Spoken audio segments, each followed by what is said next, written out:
Hello everyone and welcome to Our Ventura TV. I'm Sandra Siepak.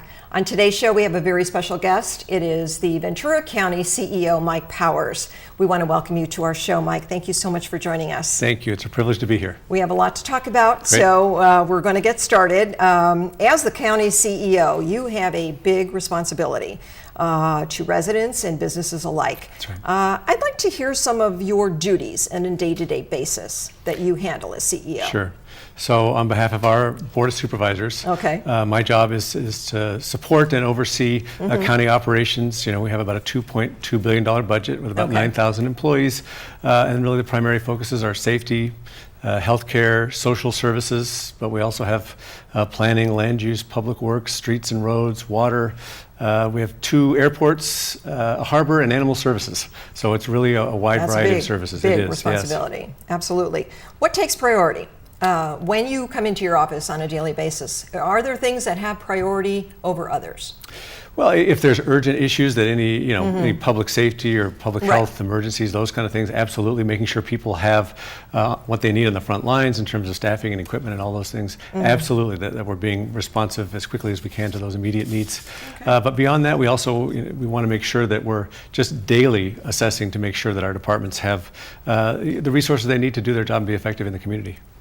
As you mentioned, you oversee quite a big budget, $2 billion. Yes. That's a lot of money. It is. 9,000 employees, 27 agency departments, as well as county services and safety and human resources, just to name a few. Sure, right. That's quite a job. So It is. in the event that you're looking at all this, how do you do it all? How do you accomplish what you have to do as a CEO? Well, the main thing is to have great people. That's and right. I'm blessed to have That's a good. great board that's wonderful to work with. They're very supportive of administration, our workforce, a great leadership team, my senior leadership team in my office, great department heads that we have, elected officials. Our 6 departments run by elected officials. They're great partners. Just constant communication and being a servant leader. You know, fortunately for everyone, I don't go out and provide public safety or health, but I want to make sure that the people who are doing that have the resources they need on the front lines to do that.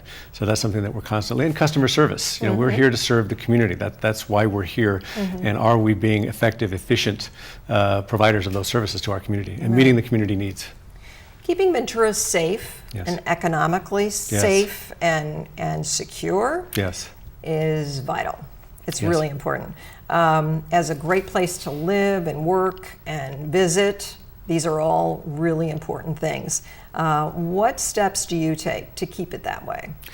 Well, we partner, and it is a beautiful community. I was born and raised here. I love this county, this city, this community.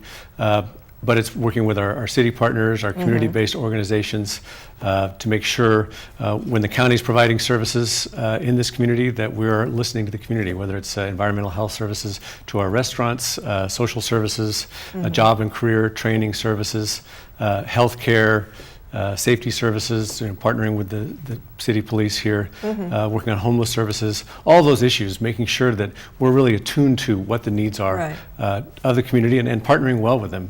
Because you do have a big tourist. Again, tourism here in Ventura is big, so you'd like to keep it that way. So we want to keep it a good, safe, good, sound community. Absolutely. And that takes a lot too.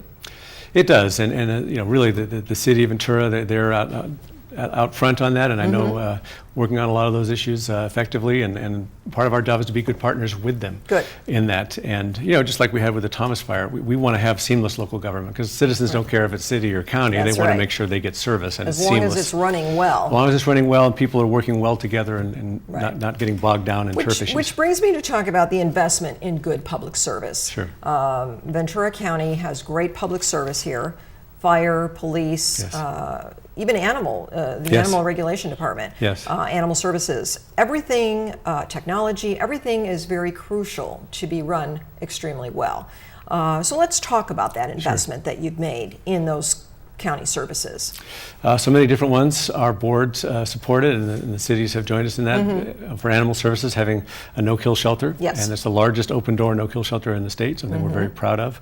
IT is absolutely crucial. We knew it would be. It's just a difference maker in terms of efficiency and customer service. And so our board has made significant invested, over $100 million in the last 5 years, in terms of going paperless in our social service system, electronic health records, mobile app. Our IT department has this jazzy phrase, online, not inline. Oh, nice. We want people to be able to access building permits just from their computer. Our social workers have iPads out in the community so they can access their records and do their charting while they're out there. It makes them more efficient and effective. It does make it efficient. Same for our safety folks. They developed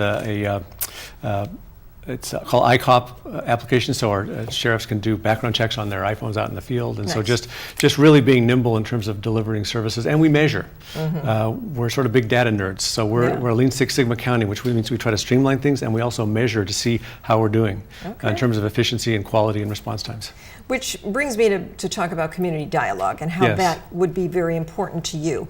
I know hearing from residents and businesses alike are certainly something that you thrive on. You like that. Yes. Tell me how you handle that and how you talk to people and get things done when somebody brings you an issue that wants to have something dealt with.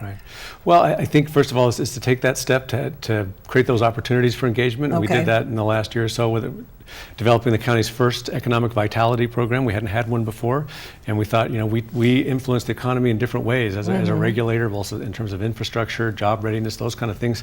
We want to support that, and we had 4 good community meetings with community leaders to get out there and say, how can we help you? What can we do? What are we doing well? What are we not doing well? And real-time surveys, and not being afraid to hear bad news. The criticism. The criticism, you got to hear it. If we want to have a culture of excellence, which we do, that means embracing continuous improvement. It means always striving to be better and not being defensive about it, and just saying to ourselves, boy, we can do better. And when the community says, this is not working, we just say, okay, we need to learn more about it and try to make it work better. Absolutely. Never forgetting that's what we work for. You were here when, of course, the Thomas Fire struck. It was a very difficult time for so many people, both residents and businesses alike. You came through with flying colors. You really made a difference.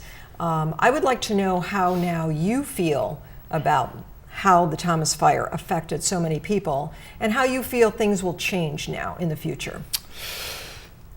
Yes, great question. Well, I think a couple of things. I think it showed the resilience of our community, the strength. What does it say about our community when at some point the Red Cross has to say, we can't take any more donations? It shows the beautiful, generous spirit of our community, neighbor helping neighbor. Those community meetings, the first one at Buena, we had about 1,200 people there just to feel, to see so many friends. I know so many people who lost their homes. I just feel for them, and I still check in with them to see how they're doing, and that they've suffered a lot. It's traumatic. It's emotional. Even though it's objects, it's very emotional. That's their home. That's their home base. That's their family memories. And many of these people were here a long time. A long time. Yeah, that's what Ventura has. These are long-term residents like you who care who have about lived here most of their lives. So. That's right. So it's devastating to them, making sure they've got what they need in terms of debris removal, permit processing, mental health services, health services. And I think it's going to be with us a long time. So far, I think we're, the city and the county and the community organizations have partnered pretty well to try to address the issues in terms of recovery and resilience. Small business, we've got to think about them. I mean, this hit them during their busiest time of the year, restaurants and shops, of course. So that's going to go on. It's going to be, multi-year impacts. We saw the ag community saw some impacts. So we have to remember that we're going to be coming back from this as a community for many years to come. And I think it's like you said, resilience together. Everybody kind of pulls together to make it work, and it is working, and it is rebuilding, and Ventura is going to be very strong. It'll be stronger. So I think in terms of what you have done with many of the services here, that has made an incredible difference. Well, it really has. You're very kind. First of all, I really just am supporting the people who are doing it on the front lines. Our fire and sheriff, they work so well with city fire and sheriff in terms of their response. Our recovery teams, we tried to work seamlessly with the city of Ventura, and I think we did that in terms of the debris removal, housing supports. Our board set aside rental assistance money right away. I think it's one of the only counties in the state to do that because we just want to be here here to support whatever the community needs.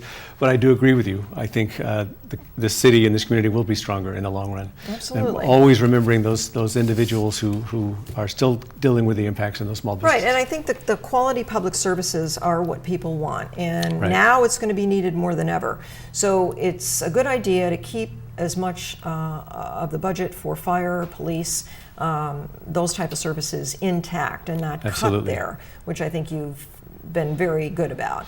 That makes a big difference to many, many people out there. Absolutely. You know, safety is a real priority for our board, our sheriff, our fire department, and that's a big priority in our budget. That's where we've continued to fund them and maintain and expand services where needed. Right. And that's our bedrock. And also build reserves, because we know the economy's been good for a long time, and hopefully it will continue to be, but, you know, hope for the best, but prepare for the worst. And so we set aside a lot of reserves as well in case that, in case that does happen. And I do think, due to the turn of the economy, we have seen a great deal of homelessness. Yes. And it doesn't seem to be getting much better. It's kind of there still, and I think people are aware of it, and people would like to see more done with homelessness. How can you address that? Sure. Well, us, the county, as a team, and partnering with cities in the community, I would say in a number of ways. And it's, first of all, to your comment about it, that the recent homeless count, I think, really highlighted some issues. It had been going down, but it ticked back up, and the number of unsheltered folks increased 24%. And those are the folks that we see on the street, and that's what we've really got to address. Collectively, as a community, you're seeing some good efforts towards a permanent year-round shelter that we're partnering very well with the county and the city to develop that year-round shelter. It's so needed, so that these folks have a place to go, and it's, you know, the police have a place to take them if they have to interact with them and so forth, and to connect them to housing, connect them to the services. So that's very positive. I see good momentum in some areas, and one of them is this continuum of care alliance that people might not be aware of, and it was started probably about 3 or 4 years ago, and the concept behind that was there's lots of good groups and folks out there trying to provide service to the homeless and help them get housing and so forth, but they're not coordinated. It's kind of disjointed, right? And there's not enough resources. So let's make sure we get everybody around the table and coordinate those services better and be more effective in terms of making sure we're using those dollars where they have the greatest impact in terms of best practices that have been identified elsewhere. So the Continuum of Care Board has been developed and is doing that in a number of ways, and it's got the county, 4 cities, 2 East, 2 West County, area housing authorities, community-based organization, private business, and a formerly homeless woman. And it meets monthly to try to better coordinate services. And so now all the participating providers are on one information system, the HMIS system. They're all the folks who need housing are going through coordinated entry, so we can make sure they get to the right level of housing and supportive housing they need. And programs like Homeless Prevention Rapid Rehousing, which is a rental assistance program, which is pretty great, up to 6 months of rent and utilities. And it's for people who just become homeless or on the verge, they've got an eviction notice. But I thought, well, that's a nice Band-Aid, you know, that's gonna help for a while. But it's more than that. 80% of these folks stay housed 1 year later, because it helps them get their act together, get their funding, stabilize their family, and there's probably... So that they're not back on the street So that they're not back on the street. That's right. So there are things that are working. Our veterans, we're trying to, you know, we've got to house our veterans. Of course, it's a huge priority. That number has dropped from about 110 to about 63. Well, that's good to hear. It's good to hear. So there's progress. Things are happening. It's not enough. 63 is too many. There's a lot more to do, but I think people are working better together than I've seen in 20-some years. That's good. You've, of course, mentioned that you have been here your whole life. This is very, very special to you. You're born and raised here in Ventura. You've seen a lot of changes, I'm sure. What are some of the changes you'd like to see for the future? Well, you've hit upon some of it, you know, really dealing with this homeless issue. I think it's both for the individuals and the families who are facing homelessness, but that also strengthens our community, that strengthens our economy. And just to continue to thrive in a way where we have that good balance of successful businesses with the beautiful environment that we have here, keep those relationships, keep great jobs. I want to make sure that there's the businesses that we have here, particularly the small businesses that drive our local economy, that we're supporting them and they're able to expand and develop and innovate, and that they see that they want them to thrive too. Absolutely. And if there's things that we can do or things that we cannot do, you get out of the way to help them. We want to do that. You know, job readiness, make sure that people coming up who will grow up here can get great jobs here. I mean, we're doing fostering startups here in our county, and things like healthcare, IT, ag. You know, we could really be a mecca for those things here, and just really. So that's what I would love to see. And we've got great universities here and colleges and so forth, and let's really leverage them so that that we're training students who are in these schools to get really good paying jobs, meaningful jobs here locally. Absolutely. And that just, and so we can have that thriving economy and community. Yeah, exactly. Yeah. Well, Ventura County CEO Mike Powers, thank you so much for joining us on the program today. You've given us some great things to talk about and learn about, and certainly you have done so many good things for the county. We do appreciate all your efforts. You're very kind, Sandy. Thank you so We much. have a great team and a great board. Thank you. And thank all of you for joining us today on Our Ventura TV. I'm Sandra Siepak. I look forward to seeing you next time. Bye, everyone.